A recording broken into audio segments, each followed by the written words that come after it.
masyarakat. MOC Pintar, belajar mandiri, pintar bersama. Assalamualaikum warahmatullahi wabarakatuh. Salam kerukunan. Halo Sobat Pelatihan, bagaimana kabarnya? Alhamdulillah. Perkenalkan, saya Suryadi. Saya akan membersamai Sobat Pelatihan dalam materi penyusunan materi penyuluhan berbasis Android. Apakah Sobat Pelatihan sudah siap? Ayo kita mulai. Sobat Pelatihan yang berbahagia, saat ini Android menjadi sarana yang tidak bisa dilepaskan dari aktivitas kehidupan sehari-hari. Selain untuk berkomunikasi, Android dapat juga dimanfaatkan sebagai salah satu media yang efektif untuk menyampaikan pesan-pesan kepada masyarakat. Salah satunya yaitu pesan-pesan penyuluhan. Pada materi ini, kita akan membahas pembuatannya. Setelah mempelajarinya, diharapkan Sobat Pelatihan dapat mempraktekkannya serta memanfaatkannya dalam pelaksanaan tugas penyuluhan sehari-hari. Sobat Pelatihan yang berbahagia, untuk membuat media penyuluhan berbasis Android, ada 3 tahapan yang dapat kita tempuh, yaitu persiapan, pengerjaan pada aplikasi, serta instalasi. Persiapan yang matang akan membuat pekerjaan pada tahap berikutnya semakin mudah. Maka minimal ada 2 hal yang perlu dipersiapkan. Pertama yaitu persiapan konten. Konten di sini dapat berupa catatan materi, gambar-gambar, video, audio, dan sebagainya.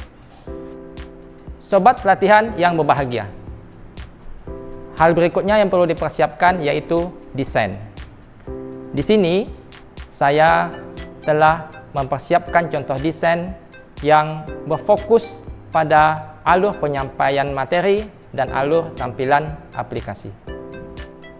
Pada rancangan desain ini, aplikasi akan dimulai dari tampilan halaman pembuka, kemudian beralih secara otomatis ke halaman daftar topik.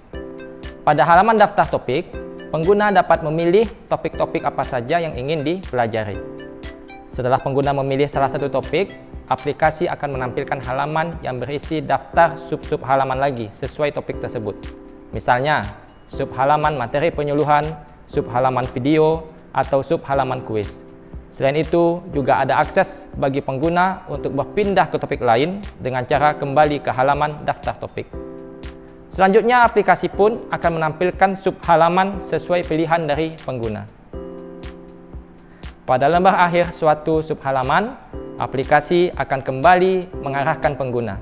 Pengguna bisa mengulangi lembar tertentu dalam sub halaman yang sama atau kembali ke halaman daftar sub-sub halaman. Sobat Pelatihan yang berbahagia, selain menggambarkan alur halaman dan sub halaman yang dapat dituju oleh pengguna, desain ini juga menggambarkan bagaimana cara pengguna bisa mengakses halaman lain dari suatu halaman sesuai alurnya. Ada 3 pilihan cara akses halaman yang direncanakan. Pertama yaitu secara otomatis dalam durasi waktu tertentu. Kedua, dengan menggunakan tombol atau teks tertentu. Hal ini dapat kita analogikan seperti ibarat sebuah pintu masuk atau pintu keluar. Ketiga, dengan mengusap atau swipe layar Android pengguna. Sobat Pelatihan yang berbahagia, setelah melakukan persiapan dengan baik, tahap berikutnya adalah melakukan pengerjaan pada aplikasi. Ada 3 bagian pengerjaan yang akan dilakukan. Pertama, menyiapkan halaman-halaman, mengisi dan mengaturnya sedemikian rupa sesuai desain alur yang telah kita siapkan. Di sini, kita akan memanfaatkan aplikasi Microsoft PowerPoint. Tentu sobat pelatihan sudah familiar bukan? Hasil dari pekerjaan ini nantinya adalah sebuah file berekstensi PPTX. Pekerjaan yang kedua yaitu melakukan setting lanjutan untuk mengatur tampilan atau user interface pada Android. Kemudian mengatur perpindahan halaman dan diakhiri dengan mengkonversi atau mempublish file PPTX menjadi file HTML. Di sini kita akan menggunakan aplikasi iSpring Converter atau iSpring Suite. Sebagai bahan praktek, sobat pelatihan dapat mengunduh dan menginstal aplikasi iSpring Converter Pro 11 versi trial pada situs ispringsolution.com. Setelah terinstall, aplikasi ini akan terpasang dan disematkan pada Microsoft PowerPoint kita. Sobat pelatihan yang berbahagia. Ketiga adalah mengkonversi file HTML menjadi file APK. Di sini kita akan menggunakan aplikasi Website to APK. Silakan sobat pelatihan unduh dan menginstalnya melalui situs website2apk.com.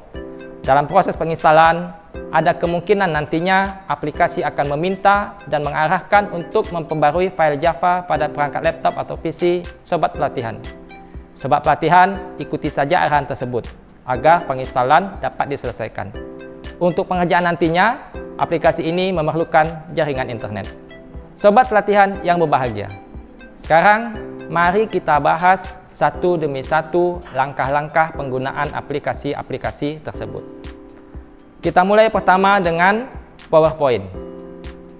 Karena aplikasi ini sudah sangat familiar bagi sobat pelatihan, saya hanya akan menekankan penjelasan pada langkah-langkah tertentu saja ya. Langkah pertama yaitu mengatur ukuran slide. Nah, kalau di desain tadi saya menyebut dengan istilah halaman, di PowerPoint halaman tersebut kita kenal dengan istilah slide. Sobat pelatihan, silahkan mengubah ukuran slide menjadi widescreen 16:9 dengan orientasinya portrait. Nah, pada PowerPoint versi 2019, pengaturan slide size ini dapat dilakukan melalui menu desain, slide size, kemudian custom slide size. Langkah berikutnya adalah mengisi slide dengan objek-objek.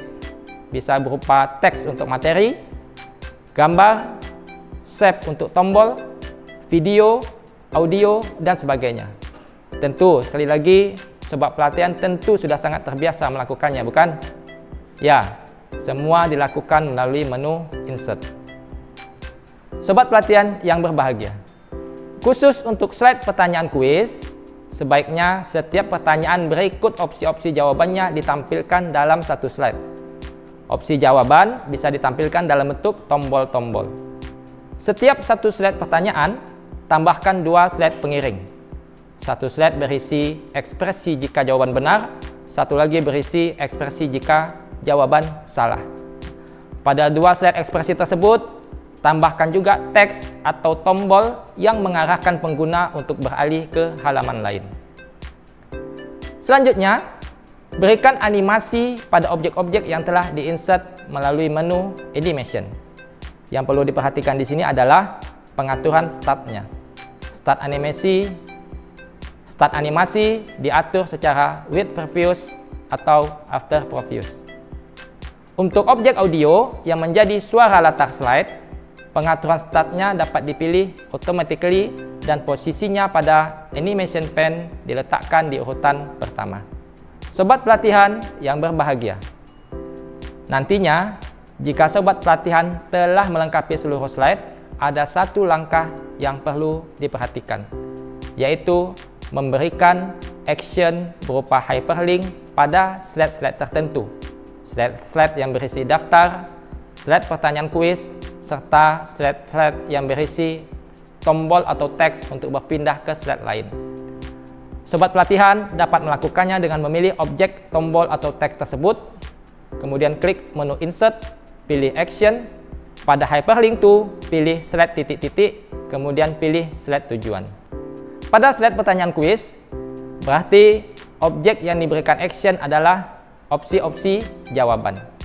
Masing-masingnya dilinkkan ke slide ekspresi benar atau slide ekspresi salah.